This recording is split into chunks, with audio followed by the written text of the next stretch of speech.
You said Abiy Ahmed, and I'm quoting you, perfected genocide into an art form. Do you stand by those genocide accusations, or have you walked them back now that you work for it? Whatever the superlatives there, I know all kinds of crimes were committed in Tigray.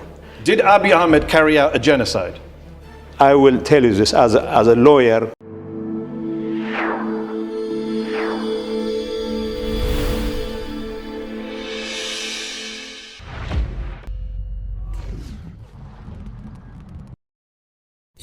የክፍለ ዘመኑም ታላቅ ፍጥጫ ቢባል በሀገራችን ፖለቲካ ሂደት ያለፉትን ጥቂት ዓመታት ባንክሮ ለተከታተለ ሰውም የሚጋነን አይሆንም። ሲጠበቅ የነበረውና ባልታወቀ ምክንያት ለሁለት ሳምንት የዘገየው የለንደኑ ፍጥጫ በከፊል ይፋ ሆኗል። ጤና ይስጥልን ውድ የሸገር ታይምስ ቤተሰቦች፣ ይሄ መረጃ ጥንቅራችን ነው። በመግባችን ላይ ሰማችሁትን ቃለ ምልልስ ቅንጭብ ጨምሮ የዕለቱን ወሳኝ መረጃዎች በዝርዝር እንመለከታለን። እንደተለመደው እያዳመጣችሁን አብራችሁን ቆዩ።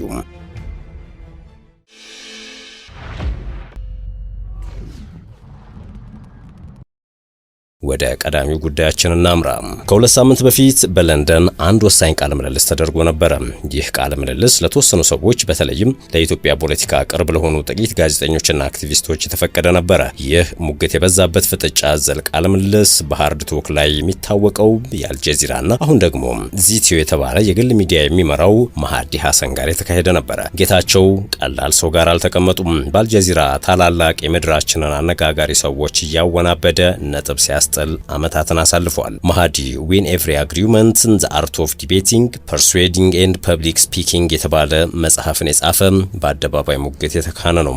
ጥበብም የኮሚኒኬሽን ስልትም አንዳንዴም ድርቅናን አብዝቶ በሚጠይቀው የኢትዮጵያ ፖለቲካ የመንግስትና ፓርቲ ቃል አቀባይ ሆነው የሰሩት ጌታቸው የመሃዲን የሰላ ምላስ ለመቋቋም ተከሻዋላቸው የሚል እምነት በብዙዎች ዘንድ ነበረ። ነገር ግን በሰሜኑ ጦርነት የህወሓት የፕሮፓጋንዳ ግንባር የነበሩት ጌታቸው በወቅቱ ሲናገሯቸው የነበሩ አቋሞች ከፌዴራል መንግስት በተለይም ከጠቅላይ ሚኒስትሩ ጋር ይሰራሉ ብሎ የሚገምት አልነበረም። ይህ በመቀለና አዲስ አበባ የመስራታቸው ነገር ነው ባደገኛው ጋዜጠኛ የሰላ ምላስ ውስጥ ባቸው ለምሳሌ ጠቅላይ ሚኒስትሩን በጄኖሳይድ ከሰህ ነበር፣ አሁን ይህን ታምናለህ የሚለው ወንጀላ አንዱ ነበር። The war on Tigray was led by Prime Minister Abiy Ahmed himself. So he led the genocide? I mean, we don't have to be that specific. We do. He led the war. That's why we invited you here to find out your views. He led the war. ይህ በሀገራችን አዲስ ሆነ እንጂ በሌላው ዓለም የተለመደ ነው። ለምሳሌ በቅርቡ የኒውዮርክ ከንቲባ ሆኖ የተመረጠው ዞህራን ማምዳኒ ትራምፕ ፊት ለፊት በጋዜጠኞች ከዚህ ቀደም ፕሬዝዳንቱን ፋሺስት ብለሃል አሁን ድገሞ ተብሎ ተጠይቆ የሰጠው ምላሽ ትራምፕም ለጉዳዩ ያሳዩት ግብረ መልስ አስተማሪ ክስተት ነው።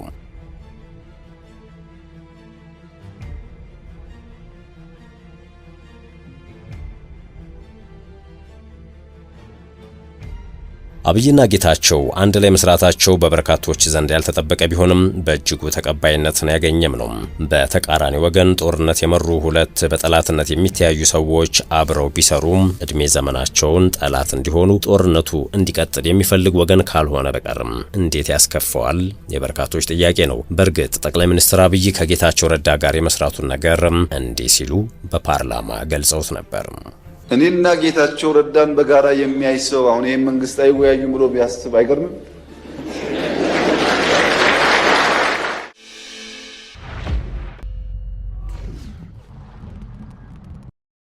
ወደ ሌላኛው ጉዳያችን አመራን።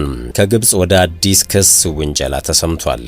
ከወደ ግብጽ አዲስ ክስ ውንጀላ ተሰምቷል። የማይሰማ ጩኸት በሚል ከወደ ኢትዮጵያ ደግሞ ምላሽ ተሰጥቷል። የግብጽ የውሃና መስኖ ሚኒስቴር ኢትዮጵያ ከታላቁ ህዳሴ ግድብ በተናጠልና ባልተቀናጀ ሁኔታ ከፍተኛ ውሃ በመልቀቅ ችግር እየፈጠረች ትገኛለች በማለት ሰሞኑን አዲስ ክስ አቀርቧል። የግድቡ የውሃ አለቃቀቅ ተለዋዋጭነት በግድቡ ላይ ቴክኒካዊና ሳይንሳዊ አስተዳደር እንደሌለ ያሳያል በማለት ሚኒስትሩም ተችቷል።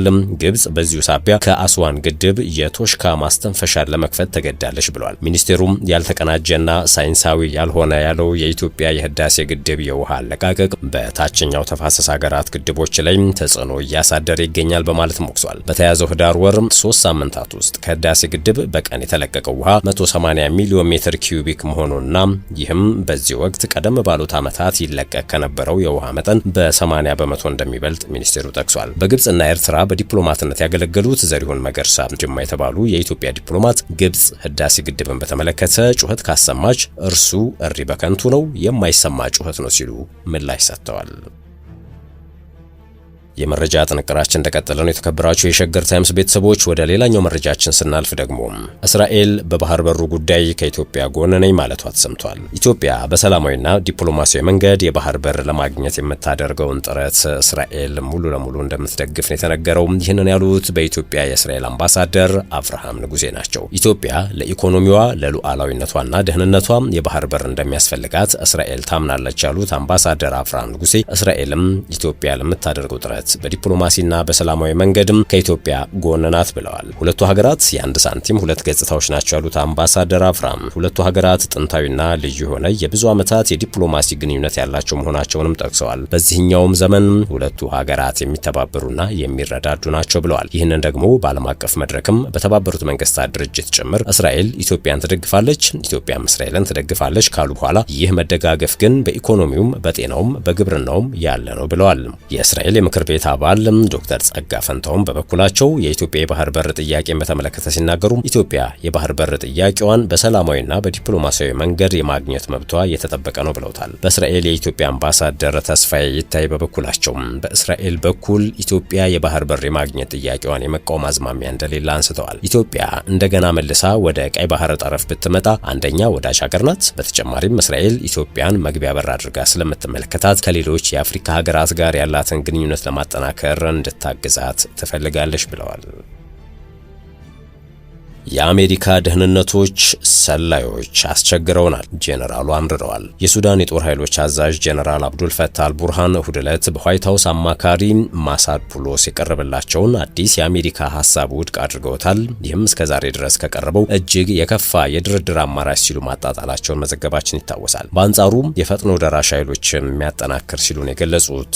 ቡርሃን በካርቱም ውስጥ ከሜጀር ጄኔራልና ከዚያ በላይ ለሆኑ ከፍተኛ የጦር መኮንኖች ንግግር አድርገዋል። ከሀገሪቱ ቁንጮ መኮንኖች መካከል ጄኔራል ያሲር አልአታና ከጄኔራል ኢብራሂም ጃቢር እንዲሁም ከጦር ኃይሎች ዋና አዛዥና ምክትሎቻቸው ከፖሊስና ከጄኔራል ኢንተለጀንስ አገልግሎት ምክትል ዳይሬክተሮችና ከጋራ ኃይሎች ተወካይ ጋር አብረው ነበሩ።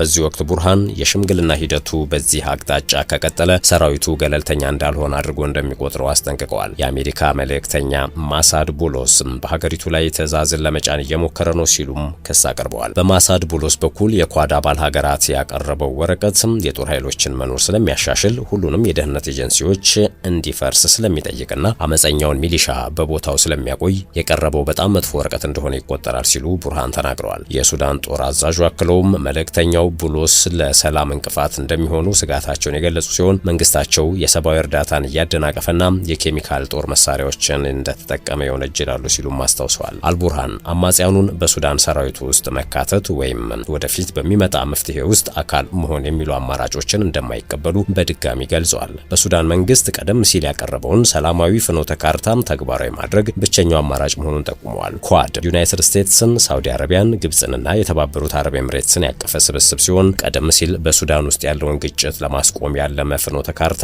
በመስከረም ወር መጀመሪያ ላይ አቅርቦ ነበረ። ያቅድም የሰብአዊ ተኩስ ማቆምና ወደ ሲቪል አገዛዝ የሚያመራ የፖለቲካዊ ሂደትን የሚጠይቅ ነበር። ነገር ግን ጄኔራል አልቡርሃን የአሜሪካውን መልእክተኛ ቡሎስን የፈጣን ድጋፍ ኃይሎችን አቋም እያስተጋባና በተባበሩት አረብ ኤምሬትስ አንደበት እየተናገረ ነው ሲሉ ከሰዋል። ሱዳን የተባበሩት አረብ ኤምሬትስን ካካተተ ኳድ የተባለውን የሽምግልና ቡድን ተአማኒነት እንደጎደለው እወቁት ሲሉም ተናግረዋል። الاسبوع الفات او قبل اسبوعين قدموا ورقه ثانيه ما اشتغلوا بورقتنا ولا اشتغلوا بالشيء اللي احنا قلناه يا وين ورقه ثانيه اسوء ورقه قدمت ሌተናንት ጄኔራል አብዱል ፈታህ አልቡርሃን ይቀጥላሉ። በቀውስ ወቅት የተባበሩት አረብ ኤምሬትስን እንደ አስታራቂ ወገን መቀበል ፈጽሞ አይቻልም ሲሉ ዓለም የሱዳንን መንግስት ለሚፋለሙት አማጽያን የኤምሬትስ ድጋፍ እንዳልተለየ በሚገባ ተመልክቷል ሲሉ ተናግረዋል። በተጨማሪም አዛዡ ማሳድ ቦሎስ በሱዳን ውስጥ ስለ ሙስሊም ብራዘርሁድ ተጽዕኖ ያነሷቸውን ስጋቶችን በተመለከተ ምላሽ ሰጥተዋል።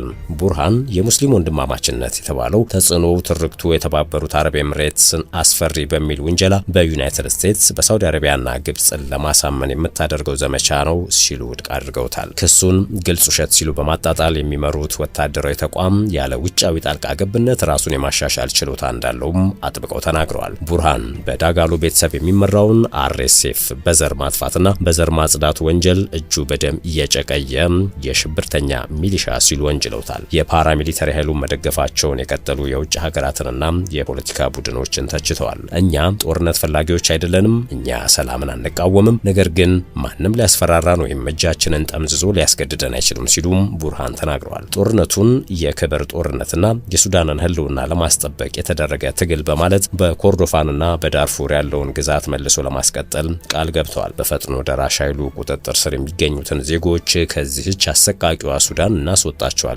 ሲሉም አክለዋል።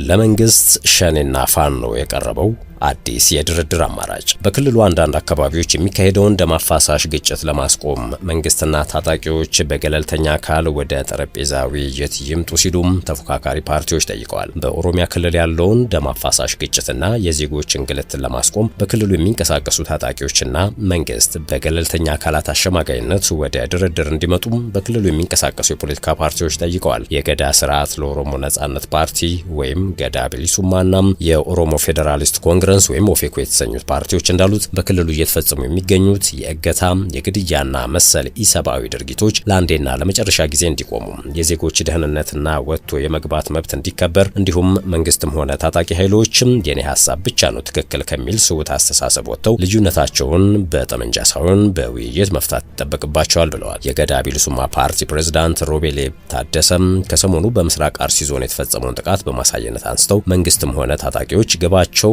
የህዝብን ተጠቃሚነት ማረጋገጥ ከሆነ ከደም አፋሳሽ እንቅስቃሴ ተቆጥበው የመወያየት ፈቃደኝነታቸውን ሊያሳዩ ይገባል ብለዋል። የኦፌኮ ምክትል ሊቀመንበር አቶ ሙላቱ ገመቹ በበኩላቸው በክልሉ ነዋሪዎች ላይ የሚደርሰውን እንግልት ለማስቀረት ገለልተኛ ወገን ጣልቃ መግባት አለበት ሲሉ አሳስበዋል። በክልሉ የሚፈጸሙ የሰብአዊ መብት ጥሰቶችን ማን እንደፈጸመ አውቆም ተጠያቂ ለማድረግም ፓርቲያቸው ኦፌኮ ገለልተኛ ወገን እንዲያጣራ ሲጠይቅ መቆየቱን አስታውሰዋል። በመሳሪያና በጉልበት የሚመጣም ትክክለኛና ቀጣይነት ያለው ስልጣን የለም። ሁሉም ወገን ልዩነቱን ለመፍታትም ሆነ ፍላጎቱን ለማሳካት ቀላልና ውጤታማ የሆነውን የውይይት አማራጭ ሊከተል ይገባል ሲሉም አጽንኦት ሰጥተውበታል። አቶ ሙላቱ በተጨማሪም የፖለቲካ ወገንተኝነት የሌላቸው ነፃና ዲሞክራሲያዊ ተቋማት አለመፈጠራቸው ለችግሩ መባባስ በምክንያትነት ይጠቀሳል ብለዋል። በኢትዮጵያ ያለውን የፖለቲካ ልዩነት ፖለቲካዊ መፍትሄ በመስጠት ለማስተካከል መሞከር አማራጭ የሌለው ምርጫ ነው ሲሉም ሀሳባቸውን ደምድመዋል።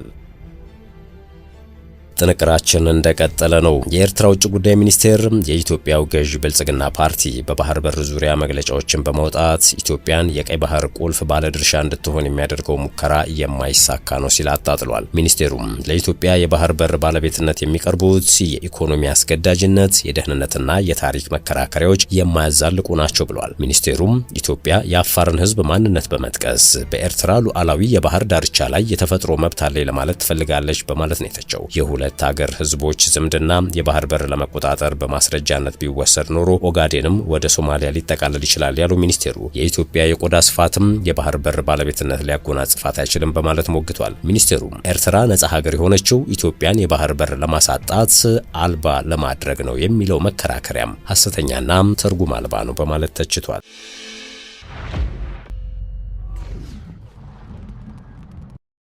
ወደ መጨረሻው ጉዳያችን እናምራችሁ።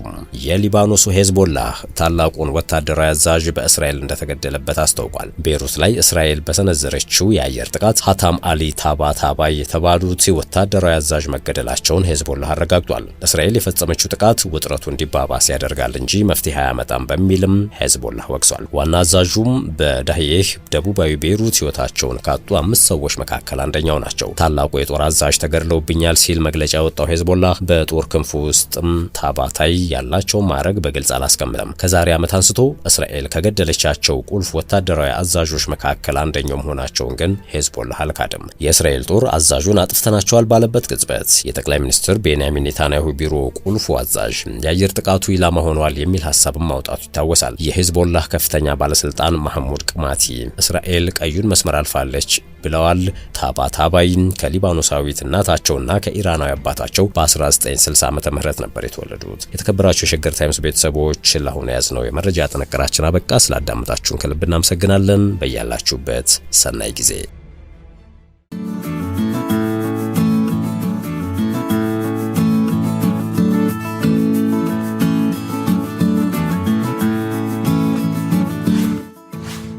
ሸገር ታይምስ ሚዲያን ሰብስክራይብ በማድረግና ደወሉን በመጫን ይከተሉን።